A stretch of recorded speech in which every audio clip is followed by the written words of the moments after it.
छा कर्ज़ खणी माण्हू कुर्बानी करे सघे थो या न। अक्सर माण्हू जेके मालिकी निसाब हूंदा आहिनि पर उन वक़्तु उन्हनि वटि पैसा मौजूदु न आहिनि हूंदा, त छा उहे माण्हू कुर्बानी कीअं था करे सघनि। तमामु मालूमात तव्हां दोस्तनि जी ख़िदमत में अर्ज़ु कंदुसि। अचो त शुरूआत करियूं।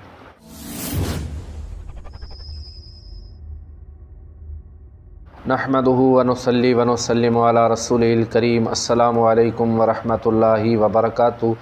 राह इस्लाम में तमामु दोस्तनि खे ख़ुशि आमदीद।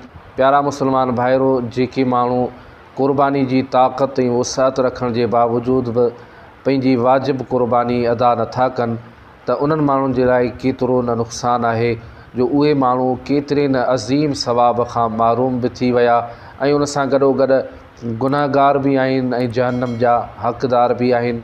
त प्यारा दोस्तो, हीउ मसालो ज़हन में रखो त जंहिं माण्हू ते क़ुर्बानी वाजिबु आहे, क़ुर्बानी जी वसात ऐं ताक़त रखे थो, पर उन वक़्तु उन वटि पैसा या का रक़म मौजूदु नाहे, त उहो माण्हू कर्ज़ खणी या का चीज़ खपाए करे बि क़ुर्बानी करे। प्यारा दोस्तो, हीउ मसालो ज़हन में रखणु घुरिजे। अक्सर माण्हू इन मसाले खां नावाक़िफ़ हूंदा आहिनि। त प्यारा दोस्तो, हीउ मुख़्तसिर मालूमात तव्हां दोस्तनि जी ख़िदमत में अर्ज़ु कई।